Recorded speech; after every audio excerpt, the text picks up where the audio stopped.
네, 강원도 동해시 삼척시 새누리당 국회의원 이철규입니다. 오늘 제가 마지막 질의 순서인데 그동안 장시간 우리 총리님을 비롯한 정부 의원들 수고 많으셨습니다. 먼저 기획재정부 장관님께 한 가지 묻겠습니다. 예. 지난 6월 13일 날 정부는 공공기관 운영위원회를 개최하여 그동안 자본 잠식이라든가 또는 적자 운영 중인 석탄공사는 연차별 감산 계획을 수립해서 시행하고 정원을 단계적으로 감축한다. 또한 정원의 단계적 감축과 함께 신규 채용을 하지 못하도록 제안을 했습니다. 또한 석탄과 연탄의 수요 관리를 위해 가격 현실화를 단계적으로 추진한다는 공공기관 기능 조정안을 의결하고 발표한 사실이 있습니다. 맞죠? 예, 그렇습니다. 한 가지만 여쭙겠습니다. 여기서 석탄공사가 들어가 있는데요.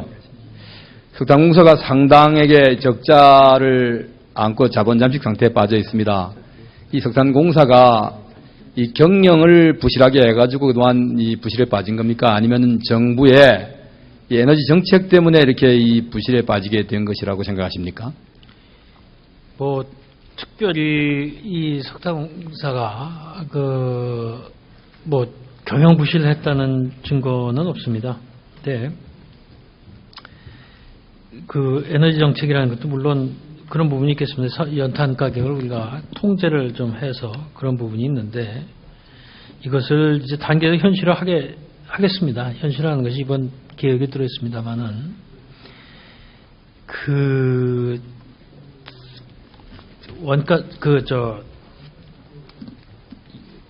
현실화를 한다 해도 워낙 그 부분에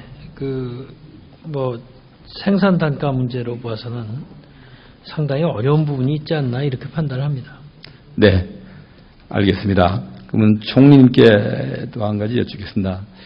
우리 지금 전광판에 이 도표가 나와 있습니다. 이거는 석탄 산업의 이 변화를 1988년을 기점으로 해가지고 2013년도까지를 이렇게 분석해 놓은 자료입니다.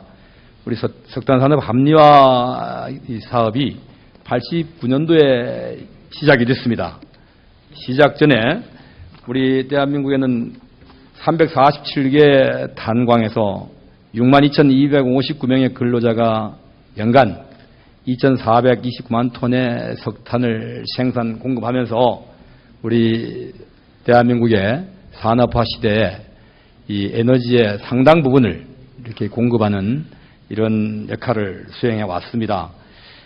당시 우리 전 국민의 78%의 가구가 이 연탄을 난방 에너지 또는 주사 에너지로 사용해 왔고요.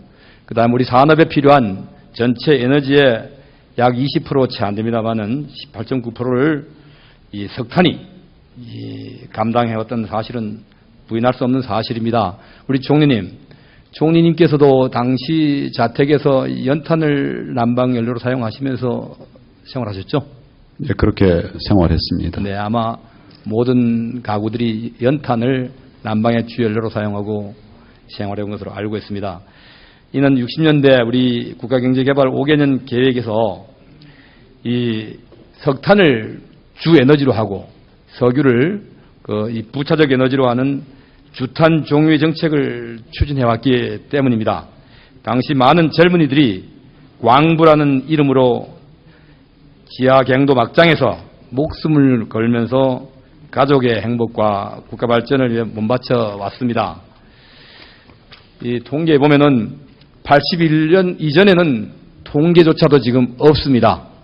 81년 이후 통계를 보면은 지난 13년까지 석탄광 재해로 63,089명의 노동자가 사망하거나 또는 장애 부상을 당했으며 17,099명의 진폐 환자들이 일부는 사망하셨고 또한 현재도 진폐의 고통으로 이 어려운 삶을 영위해 나가고 있습니다. 총리님, 광부들이 돈을 벌 수 있을 때 돈을 벌어야 할 텐데 당시 정부는 석탄 가격, 그 다음 쌀 가격을 고시가격이라는 이름으로 통제했습니다. 알고 계시죠? 예, 그런 조치가 있었습니다. 당시에 이 본의원이 알기로는 도시 근로자들의 생계비를 낮춰주기 위해서 만부득이 당시 생계비의 상당 부분을 차지하는 쌀과 주식인 쌀과 그다음 주연료인 연탄의 가격을 낮추기 위해서 부득이한 조치였다고 생각하는데 동의하십니까?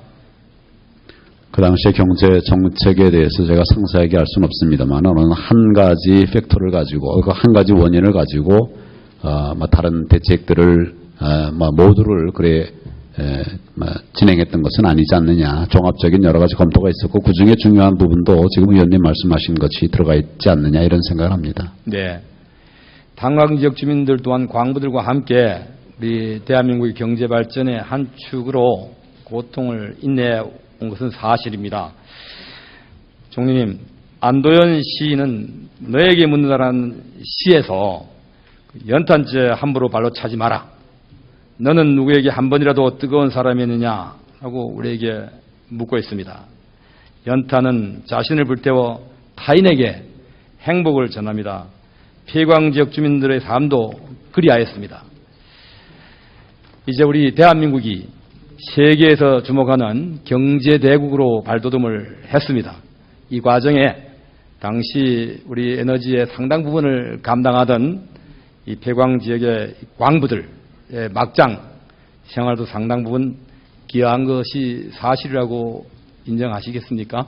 예, 그 당시에 광부들의 노력이 우리나라 경제 발전에 큰 밑거름이 되었다고 생각합니다. 그럼에도 불구하고 좀 전에 우리 기재부 장관님께서도 밝히신 바와 같이 정부는 이 석탄 산업을 지금 정리하고자 하고 있는 것으로 알고 있습니다. 맞습니까?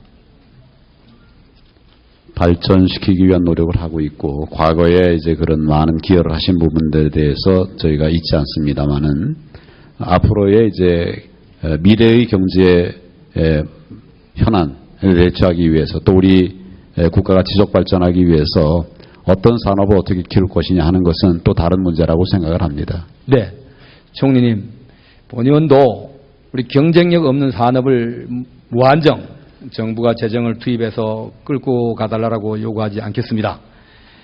우리 정치적인 고려를 완전히 배제하고 이 석탄 산업을 계속 유지시키고 존치시키는 것이 바람직하다고 생각하십니까? 아니면은 경제성도 없는 이 석탄 산업을 이 시점쯤에서 정리해야 된다고 생각하십니까? 그 범위에 문제가 있겠습니다만은 완전히 정리가 될 수 있는 건 아니지 않겠습니까? 다만 이 석탄을 대체할 수 있는 산업, 석탄 대체 산업을 발굴해서 육성을 하고 이 과정에서 우리 과거에 석탄을 통해서 국가 발전에 기여했던 분들의 또 다른 배려, 지원이 가능한 방법들을 찾아가는 것이 필요하지 않겠나 그런 생각을 합니다. 네, 그렇습니다. 지금 폐광 지역 주민들은 정부에게 대해서 무조건 이 재정을 투입해서 석탄 산업을 유지해달라고 요구하지도 않습니다. 이 현실을 인정하고 있습니다. 그들도 지금 우리도 대한민국 국민이다. 이 어려운 시절에 우리도 희생하고 봉사했는데 정부가 이런 산업을 정리함에 있어서 지역 주민들과 대화라도 한번 진솔하게 해주기를 바라고 있습니다. 어떻게 생각하십니까? 그 소통의 문제는 의미가 크다고 생각을 하고 저희도 그런 노력을 하도록 하겠습니다. 네, 총리님, 우리 혹여 정부에서 구상 중인 대체 산업이 있으신지요? 그 대체 산업을 발굴 육성하기 위해서 노력을 하고 있고 이제 그런 결과들을 만들어가기 위한 노력들을 같이 하고 있습니다. 네, 지금이라도 늦지 않았다고 생각합니다. 그동안 27년 동안 합리화 사업을 추진하면서 막대한 재정이 투입됐습니다만 지역 주민들의 삶의 질이 변화된 것은 별로 없습니다. 지역 주민들과 함께 소통하는 대체 산업의 이 강구라든가 이런 모습을 정부가 좀 보여줄 수 있도록 조치를 취해 주시기 바랍니다. 의원님 말씀 유념하고 관련 대책 수립에 참고하도록 하겠습니다. 네, 감사합니다. 수고하셨습니다. 다음은 우리 산업부 장관께 질의 좀 하겠습니다. 우리 장관님, 지난 2012년 9월 14일 산업부는 삼척 근덕 지역에 96만 평에 이르는 이 부지에다가 대진 원자력 발전소 건설을 위한 전원개발사업 예정구역 지정 고시를 한 적이 있죠. 예, 산업부 차관입니다. 네. 의원님 양해해 주시면 차관이 답변드리도록 네. 하겠습니다. 예, 의원님 말씀하신 게 정확합니다. 당시에 고시가 보니까 저기 확정고시도 아니고 조건부 고시로 되어 있는 거 맞죠? 맞습니다. 조건부 고시를 한 이유가 어디에 있습니까, 차관님? 그때 그 지역, 해당 지역의 일부가 그 삼척의 소방 방제 일반 산업단지로 지정이 이미 되어 있었기 때문에 그걸 해제할 때 예정구역으로 고시하는 걸로 그렇게 조건부 고시된 걸로 알고 있습니다. 네, 그러니까 산업단지법 때문에 지금 기존에 이 고시되어 있는 방제, 소방 일반 산업단지 문제가 종료되거나 또는 고시 해제가 되기 전에는 지금 현실적으로 어려움이 있는 것이죠. 그렇습니다. 네, 알겠습니다. 다음 국방부 장관님.